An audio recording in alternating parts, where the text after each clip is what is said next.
de la izquierda.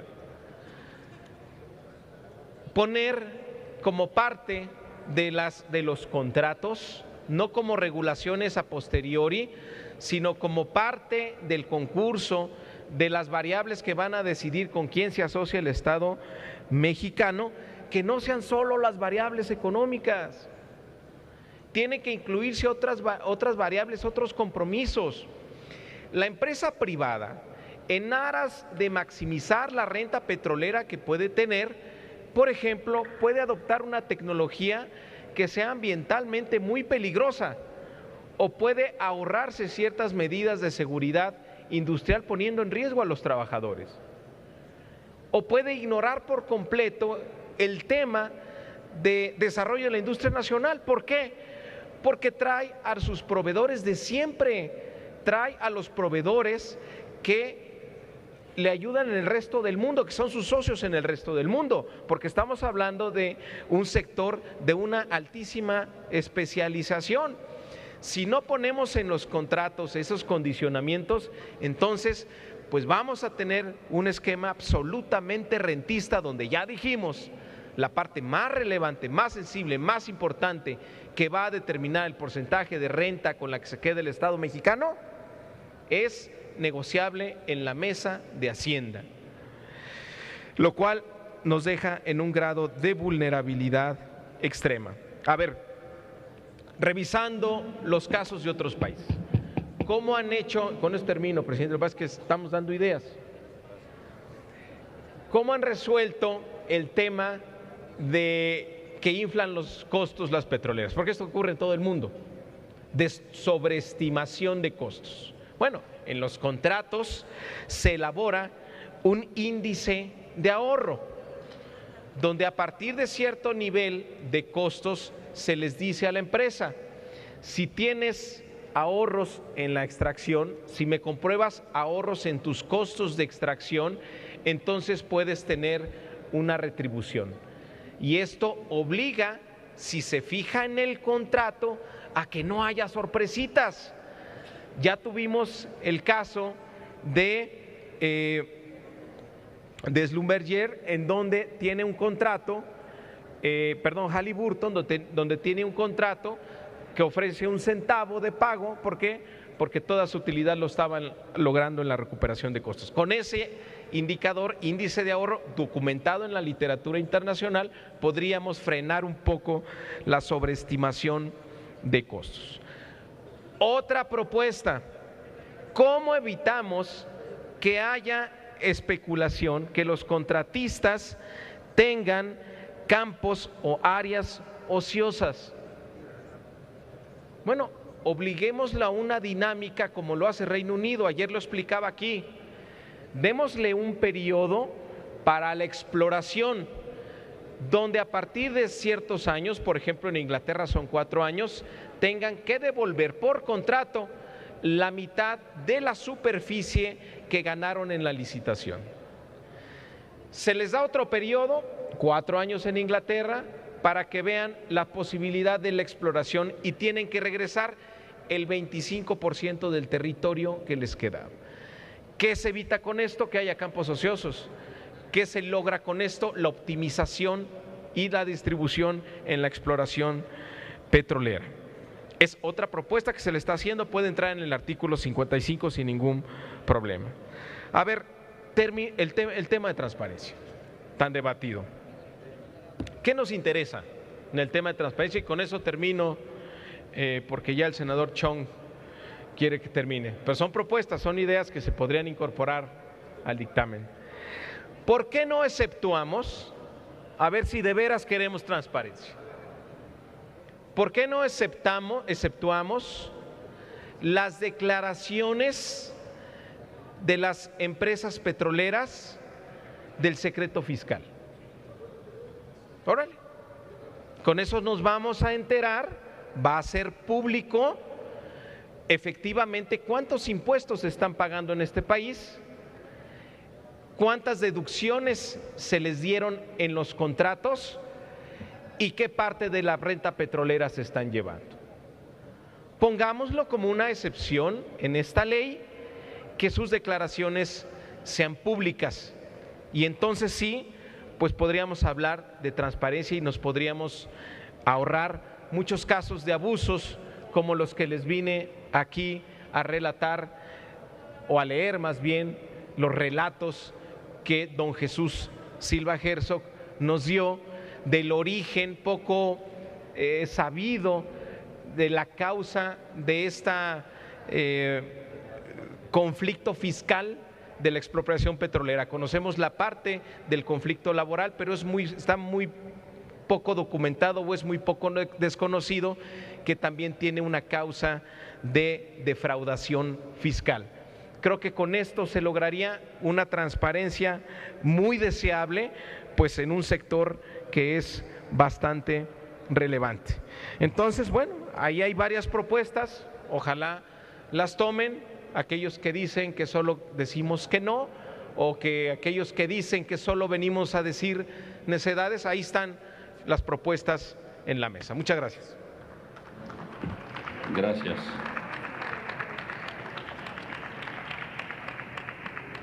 La senadora Padierna para Hechos, y terminaremos este tema.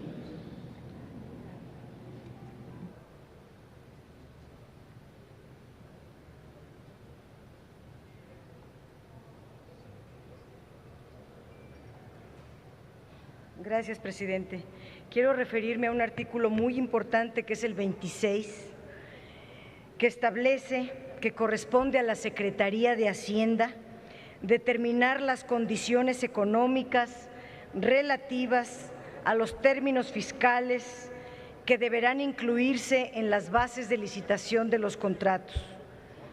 Los términos fiscales corresponden al Congreso de la Unión. El artículo 26, además, es confuso porque se supone que los términos fiscales aplicables a cada tipo de contrato ya están establecidos en la propia ley. Entonces, deja abierta la posibilidad de que la Secretaría de Hacienda cambie los términos fiscales para que el contrato que se otorgue, para cada contrato que se otorgue. También el artículo 26 establece que la adjudicación de los contratos se hará con base en las variables de adjudicación que en todos los casos serán de naturaleza económica, asociados al monto o porcentaje de las contraprestaciones que correspondan al Estado, así como en su caso al monto de inversión que comprometa el contratista. La Secretaría de Hacienda podrá establecer un mínimo aceptable para la variable de adjudicación, y esto es muy grave porque las variables de adjudicación, en el caso del petróleo, pues debiera ser el barril de petróleo a precio internacional. En el caso del gas, con el índice que México ha medido el gas toda la vida para hacer las transacciones. Dejarlo a criterio de la Secretaría de Hacienda, que él fije estas variables de adjudicación, me parece un exceso de poder que estamos dando o de facultades que estamos dando a la Secretaría de Hacienda. Deja a la totalidad discrecionalidad de la Secretaría de Hacienda la determinación de las variables de adjudicación para cada licitación específica. Deja abierta la puerta para que la Secretaría de Hacienda establezca valores mínimos incumplibles, por ejemplo, con el propósito de declarar desiertas las licitaciones y entonces pueda designar directamente a los contratistas. Se necesita prohibir totalmente las asignaciones directas en este tipo de contratos y que se defina con precisión qué pasaría en el caso de que una licitación quede desierta, porque como eliminaron la ley de adquisiciones, la ley de obras y otras leyes que regulaban estas cosas, ya quedó todo en la discrecionalidad de la Secretaría de Hacienda. Y otro problema más viene en el artículo 34 y es muy grave. Se señala que en caso de que la Secretaría de Hacienda quiera celebrar contratos diferentes a los señalados en la Ley de Ingresos sobre Hidrocarburos, ella misma, la Secretaría de Hacienda, determinará las contraprestaciones correspondientes. En primer lugar, ¿cuáles son los contratos diferentes? porque nada más sabemos los contratos de servicios, los de utilidad compartida, los de producción compartida y las licencias, punto. ¿Cuáles son los diferentes? ¿Cuál es este artículo 34? Este artículo 34 debe eliminarse porque habla de otros contratos distintos concebidos a los concebidos en la Constitución. La Secretaría de Hacienda va a tener una intervención muy relevante y totalmente discrecional en el proceso de privatización de hidrocarburos. La Secretaría de Hacienda va a determinar aspectos clave que definirán las licitaciones y va a administrar y supervisar aspectos financieros de los contratos, lo cual nos parece completamente peligroso. Lo mismo señalar que los costos deben distribuirse, porque nada más habíamos hablado del régimen de Pemex, los costos deben distribuirse en forma proporcional a la distribución de las utilidades. La ley prevé la facultad de la Secretaría de Hacienda de poner límite a la recuperación de costos, pero por periodo. Para nada asegura que los límites que sean fijados por la Secretaría de Hacienda sean, en primer lugar, razonables. Y si los costos rebasan el límite, se pueden recuperar al siguiente periodo. Es simplemente se posterga su pago. Es lo que ocurre con los grandes magnatos de regímenes privilegiados en la ley del impuesto sobre la renta. El contratista, en síntesis, no asume costos, todo lo recupera. El artículo 19 dice: la contraprestación correspondiente a la recuperación de costos será el monto equivalente a los costos, los gastos e inversiones reconocidos, y se le agregó en otro artículo también las regalías, los costos, los gastos, las inversiones reconocidos que no sean pagados en un periodo podrán trasladarse a periodos subsiguientes. Estas cosas son lo que nosotros le denominamos entregar la renta petrolera a los privados. Ojalá impere el razonamiento y la responsabilidad con México. Gracias. Gracias, senadora. Agotadas las intervenciones sobre el tema régimen fiscal de designaciones, contratos y transparencia, consulte a la Secretaría de la Asamblea en votación económica si son de aceptarse las propuestas de modificación. Consulto a la Asamblea en votación económica si son de aceptarse las propuestas. Quienes estén por la afirmativa, a favor de manifestarlo levantando su mano. Quienes estén por la negativa, a favor de manifestarlo levantando su mano. No se aceptan las propuestas, presidente. Los artículos reservados del primer tema se mantienen los términos del dictamen y se reservan para su votación nominal, concluida la discusión de los siguientes. Iniciamos la discusión de los artículos del tema renta petrolera. Solicito a la Secretaría de Lectura los artículos que se consideran en dicho tema. Los artículos del segundo tema son el artículo 2, 3, 6, 10, 11, 12, 15, 27, 31, 32 y 46 del proyecto de ley de ingresos sobre hidrocarburos. Es todo, presidente. Para presentar el tema tiene el uso de la tribuna el senador Armando Ríos Peter. Por favor, senador.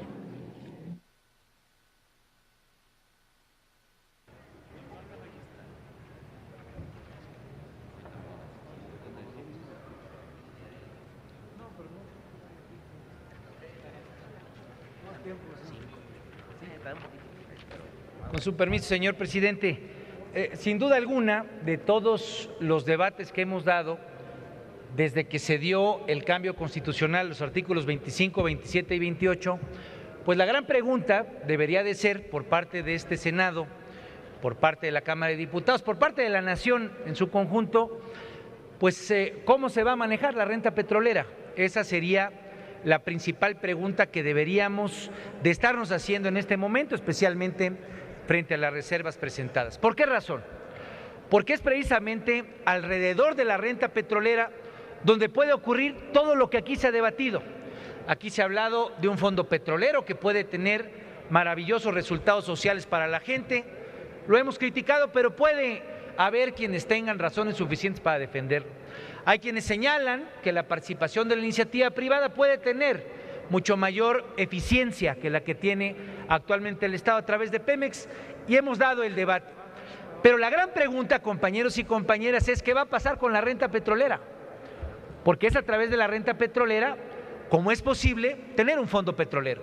Es a través de la renta petrolera como se define si a una inversión, sea privada, nacional o internacional, se le hace atractivo venir y formar parte de la ganancia que significa esa renta.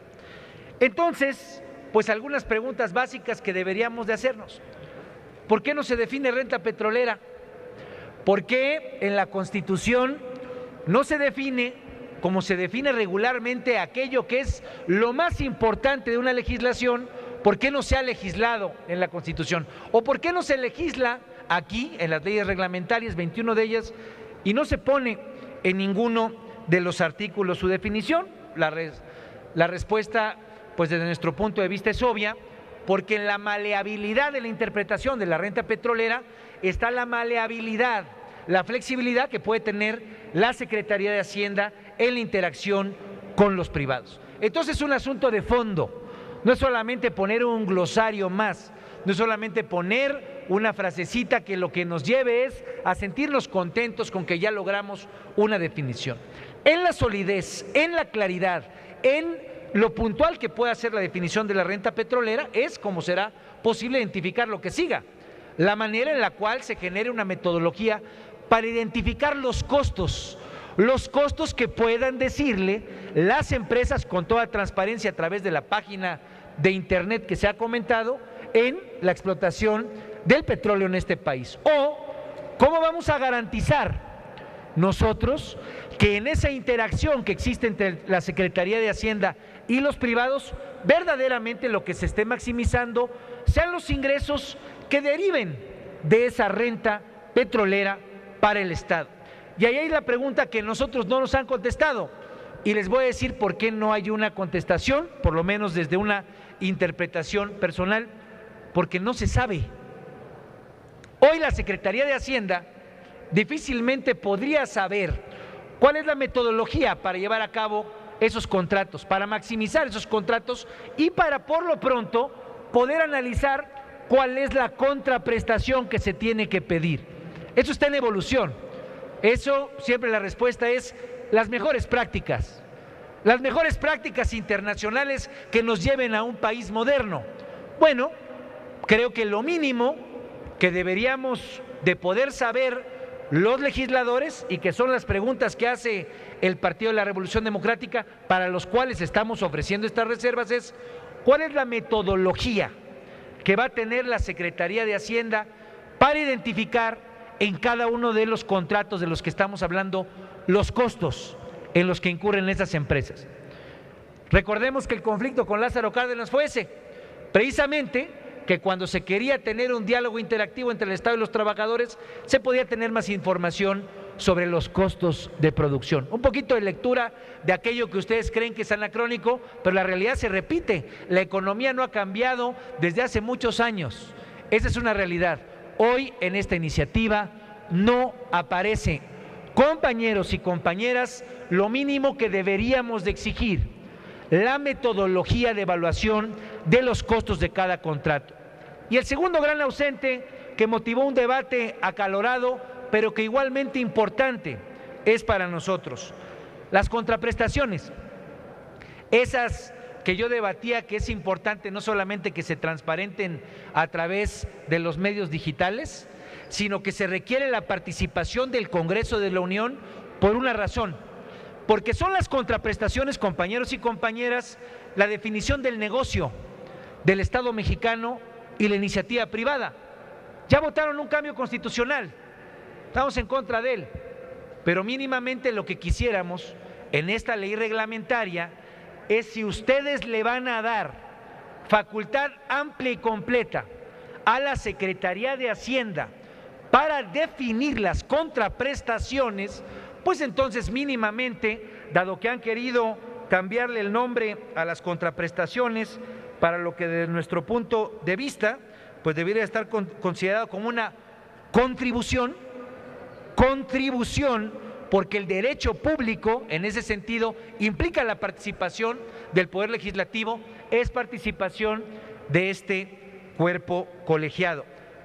Todo el debate, compañeros y compañeras, y perdona, presidente, ya termino con esto, alrededor de un modelo u otro, tiene que ver con la renta petrolera. Ustedes han decidido que esos 3.5 millones de barriles diarios, o 2.5 millones hoy, que explota el 100% petróleos mexicanos, se compartan con otros actores. No lo compartimos, no lo comparto, pero ya lo decidieron, lo cambiaron en la Constitución, tuvieron los votos suficientes para cambiar el marco constitucional y darle participación de esa renta petrolera a la iniciativa privada.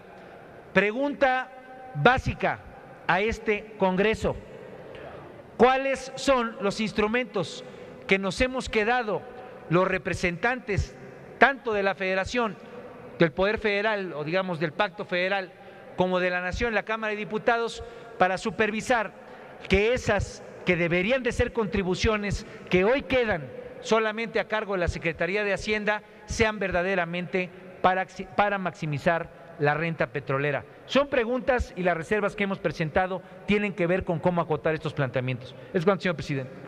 Gracias, senador Armando Ríos Peter. En consecuencia, está a discusión el tema número 2 relativo a la renta petrolera con los artículos que hemos ya dado cuenta. Por lo tanto, le pido a la Secretaría que consulte a la Asamblea en votación económica si se admiten para su discusión los artículos que oportunamente presentó el senador Armando Ríos Peter. Consulto a la Asamblea en votación económica si son de admitirse los artículos referidos. Quienes estén por la afirmativa, a favor de manifestarlo levantando su mano. Quienes estén por la negativa, a favor de manifestarlo levantando su mano. Se admiten a discusión, presidente. Gracias, señora secretaria.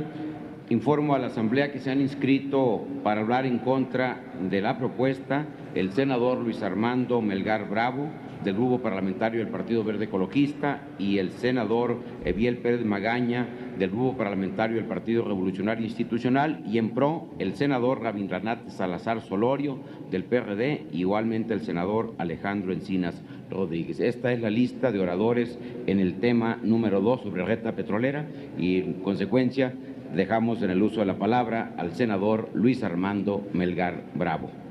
Con su venia, señor presidente.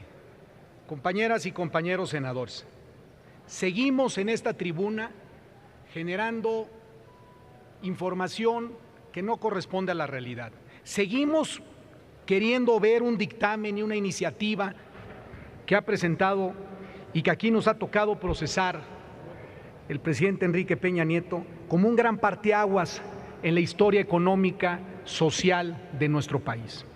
Seguimos con los falsos debates. Seguimos queriendo manejar mensajes que manipulan, que distorsionan el contenido de esta iniciativa.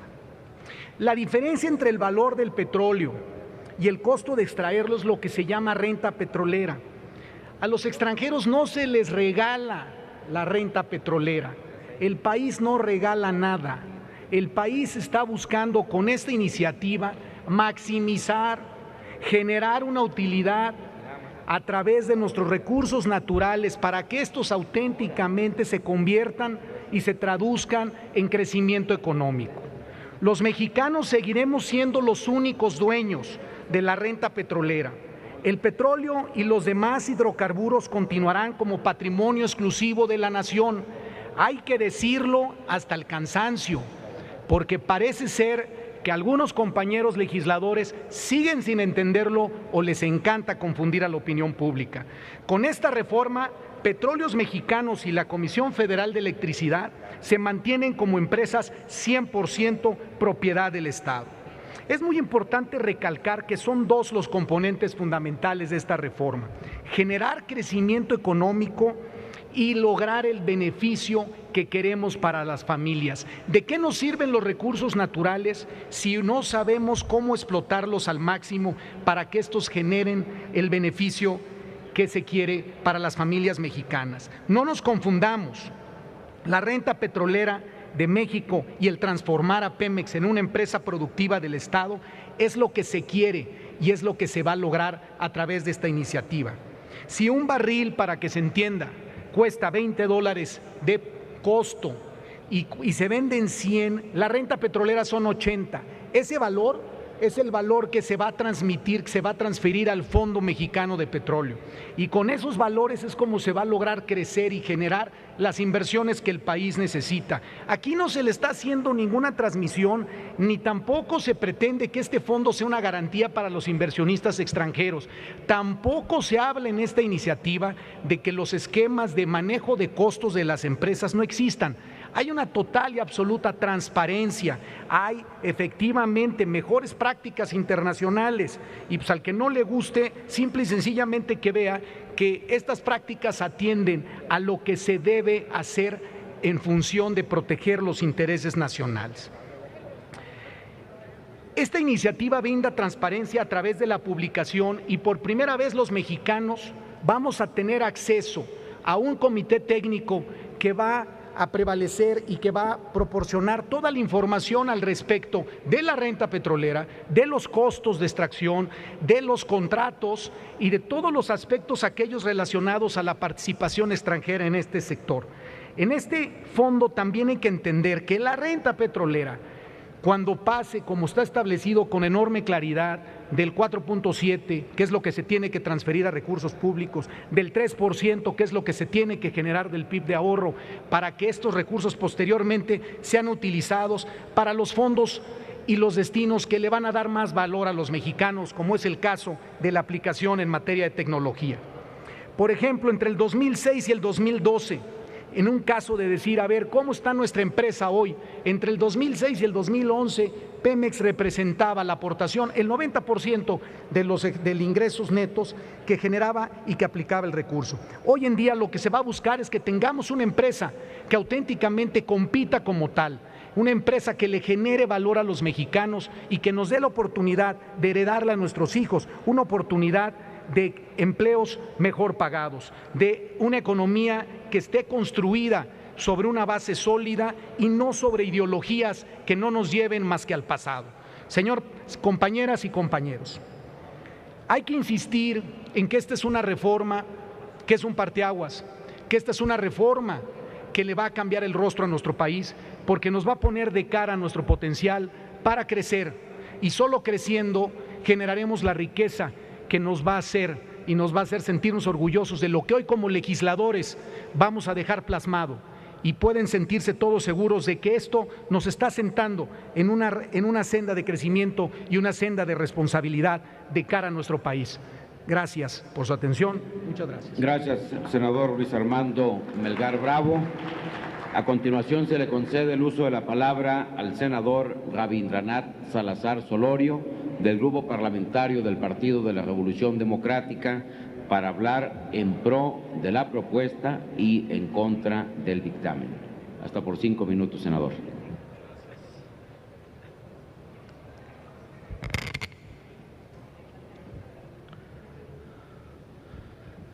Muchas gracias. Con el permiso de la mesa, compañeras, compañeros senadores, yo creo que no podemos hablar de un falso debate.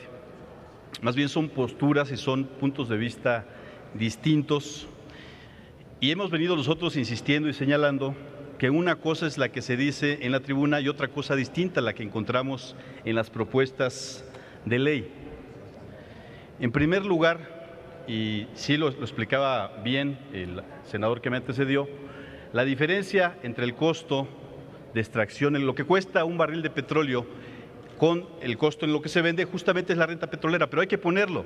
Por eso, mis compañeros del partido ya han hecho una serie de reservas, y en primer lugar está la definición de lo que es renta petrolera. Nosotros estamos planteando que en el artículo 3 se establezca: para los efectos de esta ley serán aplicables en singular o plural las definiciones contenidas en el artículo 4 de la Ley de Hidrocarburos, así como las siguientes. Y planteamos un inciso 19, renta petrolera, diferencia entre el valor de los hidrocarburos extraídos del subsuelo a precios de venta en el mercado internacional menos los costos de extracción. esta definición no está en la iniciativa de ley de ingresos sobre hidrocarburos. Es esencial que se ponga para que no existan ambigüedades y para que haya mucha claridad al respecto, en primera instancia, de la definición de renta petrolera. También ya algunos de los compañeros han hablado acerca de propuestas que puedan verdaderamente beneficiar a Pemex, como es el tema de el aumentar el porcentaje sobre las regalías. El régimen de contraprestaciones para los contratos con particulares tampoco es sencillo y no se explica en forma clara en la iniciativa. Se prevén, de hecho, 3 regímenes: uno para los contratos de licencia, otro con variantes para los de producción y utilidad compartida y un tercero para los de servicios. Este es, desde luego, el más simple. El contratista entregará la producción contractual al Estado y recibirá de este un pago en efectivo, fijado a la luz de los estándares o usos de la industria a nivel internacional. Hay discrecionalidad total para la autoridad hacendaria. Es un tema que también ya se ha platicado y, sin embargo, no hay un límite en cuanto al tope en materia de utilidades para las empresas. Los elementos comunes a los otros contratos son, además de una tasa mínima de 2.650 pesos por kilómetro cuadrado en los primeros 60 meses o 4.650 pesos a partir del mes 61 durante la fase exploratoria. Las regalías y la tasa a la utilidad operativa o al valor contractual de los hidrocarburos y las tasas de regalías que la iniciativa prevé son muy modestas y corresponden al pago que va cuando el barril tiene un costo máximo de hasta $48, tendrá una tasa del 7%. Y cuando el barril pueda llegar a, como es el caso en este momento, de $100, podrá llegar hasta el 14%. En ese sentido es donde estamos planteando que, de acuerdo al tipo de proyecto, podamos solicitar un aumento en el cobro de estas regalías a quienes estarán explotando los hidrocarburos. En conclusión, es evidente que la iniciativa de ley de ingresos sobre hidrocarburos propone un régimen fiscal para los contratos a cargo de particulares mucho más favorable y flexible que el que se prevé para gravar las asignaciones que correspondan a Pemex o a otras empresas productivas del Estado. Se construyó un fuerte incentivo para que ésta transforme sus asignaciones en contratos, con lo que obtendrá un mejor trato fiscal, siempre y cuando se asocie con particulares. En el horizonte de mediano plazo se prevé un Pemex asociado por completo con empresas privadas, cuyas actividades propias y autónomas sean cada vez menos. Las iniciativas de ley de hidrocarburos y de ingresos sobre hidrocarburos se concibieron para una industria petrolera desnacionalizada, donde el rol de Pemex descrezca hasta desaparecer o sea irrelevante. No determinan cómo se conseguirá capturar la renta petrolera, ni siquiera cómo será posible que podamos hacer un aumento de la misma. Hay un dato muy interesante que se ha venido mencionando también, que se da cuando empiezan a hacer los trabajos para la asignación de proyectos en ronda cero. Petróleos Mexicanos fue sometido a enormes presiones durante el proceso de elaboración de solicitud de los campos a retener. La lista enviada a la Secretaría de Energía no fue aprobada por el Pleno del Consejo de Administración, sino por un comité auxiliar del mismo, el Comité de Estrategias e Inversiones, conformado por 2 funcionarios de la CENER, 2 de la Secretaría de Hacienda y un consejero profesional. Con este procedimiento, la paraestatal fue obligada de inicio a ceder el 60% de las áreas exploratorias, el 69% de los recursos prospectivos, el 85% del recurso prospectivo en lutitas, el 71% del recurso prospectivo en aguas profundas, el 41% del recurso prospectivo en aguas someras. Y ahí hay que poner especial atención porque a nivel internacional México es reconocido como un experto justamente en la extracción de hidrocarburos en aguas someras y estamos prácticamente cediendo el 41% de estas áreas. El 17% del recurso prospectivo en áreas terrestres, el 29% de las reservas 3P, el 17% 2P y el 3% de las reservas 1P. Hace un momento mencionaba también quien me antecedió en la palabra que los hidrocarburos siguen siendo 100% de los mexicanos. Yo insisto en la contradicción que existe en el artículo 45 de la Ley de Hidrocarburos, donde dice que a quienes les sean asignados contratos podrán, para efectos financieros, para efectos contables, reportar ante la bolsa o ante las instancias financieras los beneficios esperados. Ahí existe una grave contradicción que hay que subsanar, porque si bien es cierto que se sigue diciendo que los hidrocarburos siguen siendo los mexicanos en el subsuelo, mediante este artículo se dice completamente lo contrario. Por cuestión del tiempo, aquí dejaría mi participación solicitando sea considerada de manera íntegra la misma. Con mucho gusto, senador Rabindranath Salazar Solorio. A continuación se le concede el uso de la palabra al senador Eviel Pérez Magaña del Grupo Parlamentario del Partido Revolucionario Institucional para hablar en contra de la propuesta y a favor del dictamen.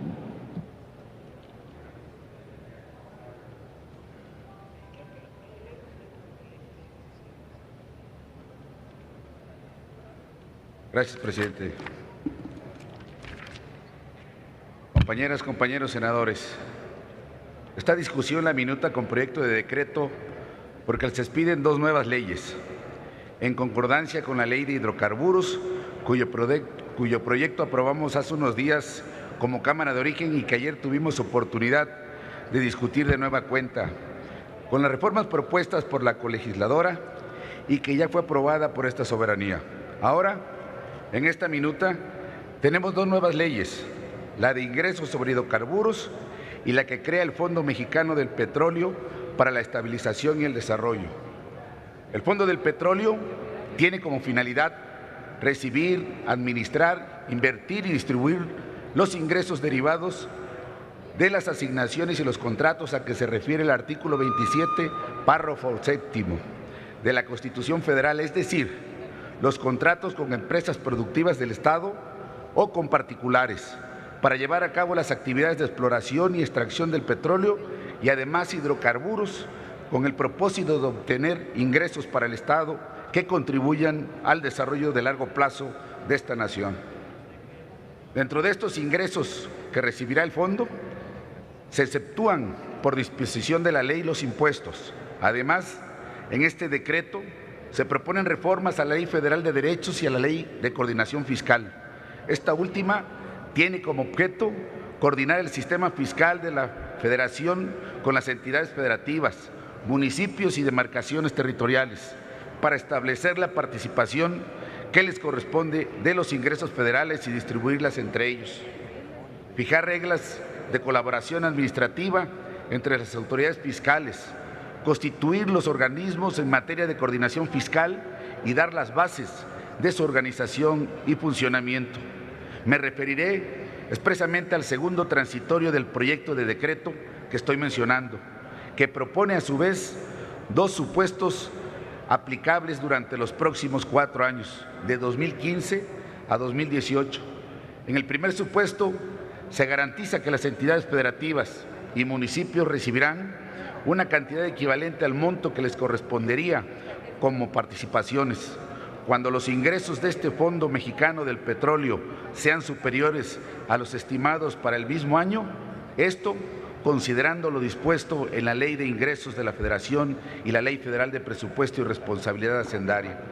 Con el segundo supuesto se garantiza que el cambio de reglas no afectará a las participaciones que reciban las entidades y municipios, pues el Gobierno federal entregará a las entidades federativas y los municipios una cantidad equivalente a la diferencia entre el monto que les hubiera correspondido como participaciones conforme a las disposiciones citadas y el monto efectivamente observado conforme a lo dispuesto en el párrafo tercero del artículo segundo de la Ley de Coordinación Fiscal.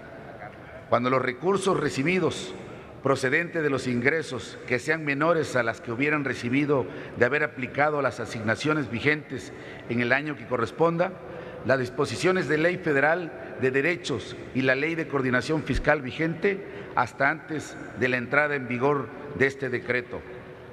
Esta propuesta fue una reserva presentada durante su discusión en San Lázaro por los partidos Revolucionario Institucional, Acción Nacional, Verde Ecologista y Nueva Alianza, y tiene destinatarios con un claro enfoque social. Los destinatarios son precisamente los integrantes del sistema fiscal de la Federación, entidades federativas y municipios que aplican estas reglas, donde podrán recibir ingresos de este fondo en carácter de participaciones con cargo al presupuesto de egresos de la Federación. Lo cierto es que después de más de una década y media de intentos de transformación del sector energético, hoy llegamos a un punto trascendental en donde lo más importante es el equilibrio entre poderes a través de cambios profundos a la propuesta original, en donde queda demostrada la democracia de fondo. Aprobar esta minuta es un acto de justicia social, donde se busca fortalecer a Pemex hacia el futuro y también a las partes que integran esta federación. Apoyamos esta minuta porque en materia de ingresos hoy se ven favorecidos Pemex y México, pero con un marco fiscal estricto para que nos garantice a los mexicanos lo que es nuestro. Lo cierto es que hoy, por primera vez en años, podemos aspirar a una mayor capacidad financiera en el sector energético con una legislación robusta en estándares internacionales que hará del sector público un sector productivo y eficiente. Gracias, Presidenta. Presidente. Gracias, senador Eviel Pérez Magaña. A continuación, se le concede el uso de la palabra al senador Alejandro Encinas Rodríguez, del Grupo Parlamentario del Partido de la Revolución Democrática, para hablar en pro de la propuesta y en contra del dictamen.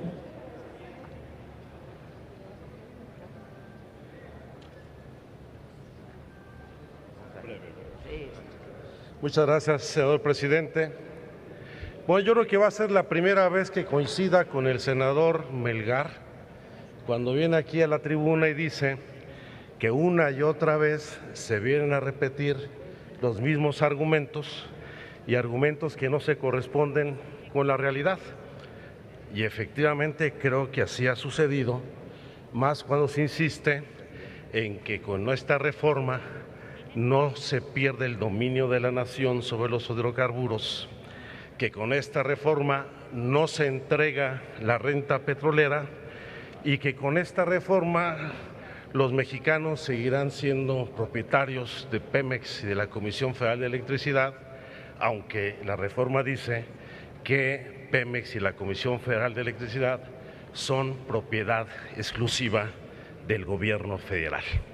Entonces, yo creo que hay que ubicar la discusión en su justa dimensión y yo voy a referir solamente a un aspecto del conjunto de leyes que corresponden a este dictamen.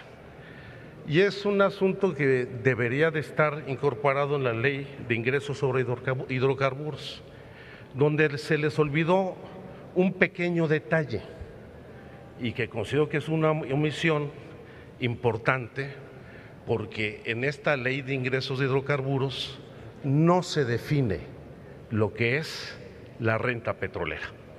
Hay una mención ahí en la exposición de motivos y se acabó.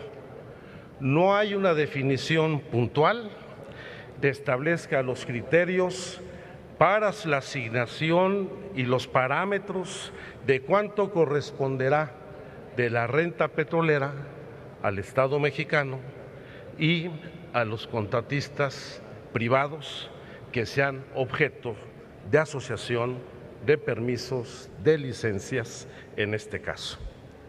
Por eso nosotros hemos insistido desde un principio en que en el artículo 3 se incorpore una fracción 19ª que defina qué es la renta petrolera, entendida como el monto equivalente al valor de los hidrocarburos, al valor total de los hidrocarburos, menos los costos razonables de su extracción, conforme a las mejores prácticas de la industria e independientemente de su consistencia con los costos efectivos del contratista o asignatario en cuestión. ¿Por qué hablamos de un costo razonable? Porque consideramos que es importante que se establezca con claridad, también en esta ley, la estimación respecto a los estándares que establecerá la industria y la propia ley para definir, por ejemplo, la deducción de costos, lo cual tiene que ser resultado de una estimación general y no de la estimación propia que haga cada uno de los particulares. Esto con un objetivo elemental: evitar que las ganancias que obtengan los privados no se disfracen de costos de producción o en la deducción de impuestos. Ya que el senador Mario Delgado puso el ejemplo de cómo este fenómeno de sobreestimación de costos llevó a países como Kazajstán o Ecuador a que con esta sobreestimación pues solamente se pagaran entre el 2 y el 5% de las contraprestaciones que correspondían al Estado, porque los concesionarios, los particulares, disfrazaban y sobreestimaban los costos que se les permitía deducir. Y por eso hay que plantear, lo dijo también el senador Mario Delgado, un índice de ahorro claro para evitar la manipulación de la información que generen los particulares. Existan reglas claras desde el propio órgano regulador para definir la renta petrolera sobre el valor real y que además se compartan los riesgos con los particulares y no, como se plantea en este dictamen, se posibilite el camino para disfrazar las utilidades, ya sea con el incremento de costos artificialmente o en la deducción. Simplemente hay que ver el tipo de deducciones que en materia de hidrocarburos pueden establecer los contratos de utilidad compartida y los contratos de producción compartida. Aquí se establece como deducibles las regalías efectivamente pagadas, la contraprestación correspondiente a la recuperación de costos, el 100% del monto original de las inversiones para la exploración, el 25% del monto original de las inversiones para desarrollo y extracción de yacimientos de petróleo o gas natural. Se deduce también el 10% del monto original de las inversiones en oleoductos, gasoductos, terminales o tanques de almacenamiento, y se les permite además deducir los costos y gastos efectivamente pagados, además de los derechos por utilidad compartida o los derechos de extracción de hidrocarburos. Es decir, hay un paquete de deducciones que además se les permite, generándoles facilidades para poder deducir en años posteriores al ejercicio fiscal estas deducciones que no hayan podido comprobar con oportunidad. Y si a eso le sumamos el régimen de privilegios fiscales que se les otorga a los contratistas particulares, en donde hay tasa cero del IVA, donde la regalía en promedio es del 14%, muy por debajo de los estándares internacionales, o se les permite el régimen de consolidación para que subsuman sus pérdidas en otras empresas, pues genera no solamente una condición de desigualdad frente a Pemex, sino particularmente permite la evasión de las responsabilidades en el pago de las contraprestaciones y regalías que les corresponde. Como también se les va a permitir, y decían que había que compartir los riesgos con los privados, se les podrá garantizar a los particulares recuperar los costos de exploración fallida y deducirlos hasta que obtengan una exploración exitosa. O sea, de que ganan, ganan. Y yo no entiendo por qué no solamente no se comparten riesgos, sino porque además de compartir la renta petrolera, generar un régimen fiscal privilegiado, el Estado mexicano deba asumir los costos de los riesgos que corresponden asumir a los particulares. Por eso es importante garantizar y definir con precisión un porcentaje de las contraprestaciones que corresponden al Estado mexicano, por lo que hemos propuesto en el artículo 6º referente a los contratos de licencia o en el artículo 11º los contratos de utilidad compartida, que se establezca con claridad que la contraprestación en favor del Estado mexicano no podrá ser menor al 80% del valor total de los hidrocarburos, con lo cual se garantiza no solamente información clara y transparente respecto al ejercicio de los contratos y los objetivos para los que fueron establecidos, sino que da certeza del destino que tendrá la renta petrolera que no han querido ustedes definir en este dictamen para poder manejarla con absoluta arbitrariedad y discrecionalidad.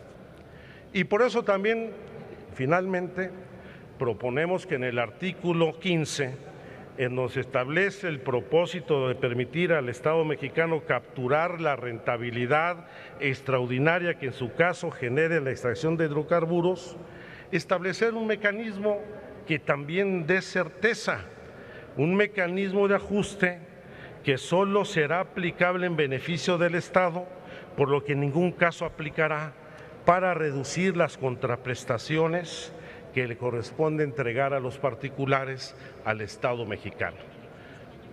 Todo mundo ha hablado aquí durante semanas de la renta petrolera, que no se va a entregar, que no se va a compartir, pero simple y sencillamente al momento de la definición puntual no fueron capaces de incorporar una definición clara en la Ley de Ingresos de Hidrocarburos, lo que habla no de una omisión por descuido, sino una omisión inducida de manera deliberada para permitir el manejo discrecional de la renta que hoy corresponde y a la que tenemos derecho todas y todos los mexicanos. Muchas gracias. Gracias, senador Alejandro Encinas Rodríguez. Para hechos, se le concede el uso de la palabra hasta por 5 minutos a la senadora Dolores Padierna Luna.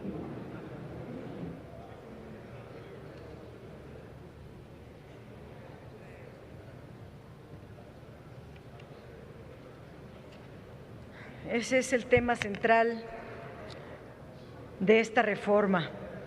Los contratos establecidos en los artículos 14, 15, 16 de la iniciativa de ley de ingresos sobre hidrocarburos van mucho más allá de lo permitido en el texto constitucional. En la Constitución permanecen prohibidas las concesiones y, sin embargo, en la iniciativa de la estructura de contratos que están plasmando en esta ley, no se limita la contraprestación del contratista a que recupere su inversión sin límites. Las ganancias para los privados serán discrecionales e ilimitadas y las pérdidas en renta petrolera también serán mayores para el país. La iniciativa convierte a las estructuras contractuales o esquemas de contratos en concesiones de facto. Resultan por ello violatorias de la Constitución.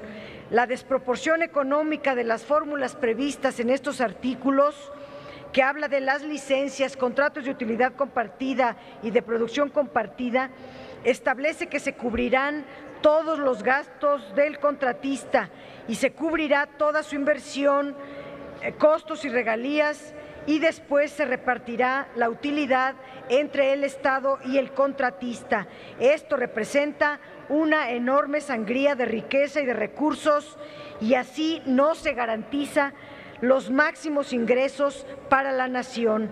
Las experiencias en otros países con las petroleras internacionales ha sido de que ellas determinan sus costos inflándolos y cada vez son mayores hasta llegar a verdaderos abusos, y si el Estado no le parece o no está de acuerdo, entonces se van a un litigio en tribunales internacionales que generalmente están de su lado.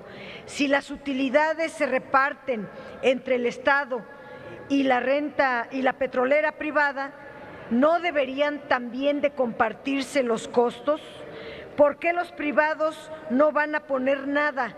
¿Por qué el Estado tiene que pagar las inversiones de los privados? ¿No que venían a compartir riesgos? Yo me pregunto si al empresario que está aquí en la esquina el Estado le paga sus inversiones, le paga sus costos y comparte las utilidades. Yo me pregunto si al senador, por ejemplo, que sé que es empresario, el Estado le paga sus inversiones, o eso es absurdo, no pasa. ¿Por qué aquí está ocurriendo? A los pequeños y medianos empresarios les cuesta muchísimo sobrevivir en México, sostener sus negocios. ¿De cuándo acá el Estado les anda pagando las inversiones a los pequeños o medianos empresarios? Para nada.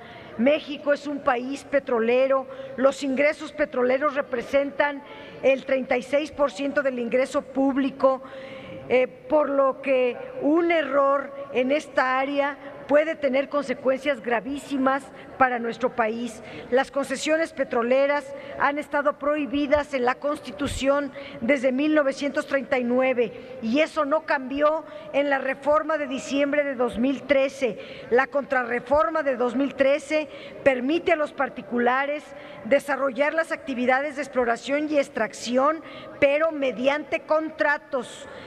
¿Qué tipo de contratos? Los que no impliquen el otorgamiento de una concesión. Se requiere establecer con claridad qué sí pueden y qué no pueden hacer las petroleras privadas en materia de exploración y extracción, para lo cual se debe de entender qué constituye una concesión. Una concesión está definida como un acto administrativo a través del cual la administración pública concede, otorga a los particulares concesionarios el derecho de explotar el bien propiedad de la nación o para explotar un servicio público. Es decir, el Estado cede a los concesionarios el derecho de explotar nuestros hidrocarburos. Una concesión es un acto administrativo a través del cual la administración pública, es decir, el concedente, otorga a los particulares concesionarios el derecho de sacar la utilidad del petróleo en provecho propio. Simplificando, una concesión petrolera es la concesión a un privado del derecho de recibir renta petrolera, y esto no se apega a la Constitución, quedó prohibido. ¿Cuándo se les transfiere renta petrolera? Pues cuando la contraprestación que reciben por servicios prestados va más allá de recibir la recuperación de su inversión y una ganancia razonable. Es decir, un acuerdo con los particulares es o no una concesión si se le transfiere al particular o no renta petrolera. No tiene que ver con la denominación ni con los aspectos formales de un contrato. Puede llamarse contrato, pero si se le transfiere renta petrolera al particular, entonces constituye una concesión y esto está prohibido en la Constitución. Todos los tipos de contrato implican una repartición entre el Estado y el privado del petróleo o su valor. Esta repartición no se limita a la recuperación de la inversión más un retorno razonable de la misma. Por lo tanto, las licencias y los contratos de producción compartida, sobre todo, se quedan con petróleo y con los remanentes de la producción, más allá de la inversión que pusieron. El concepto de recuperación de costos ha sido muy problemático. Termino simplemente diciendo que si se hace el ejercicio de replicar estos sobrecostos, no solamente de la inversión, de los costos, sino los equipos, los materiales, los insumos y todo lo que el inversionista quiera poner, que se requieren para la explotación de un yacimiento, se podría tener una idea de la sangría económica que esta fórmula basada en recuperación de costos puede significar para el país. Esto en las petroleras, porque hemos estudiado algunos países, comienzan bajito, comienzan poniéndole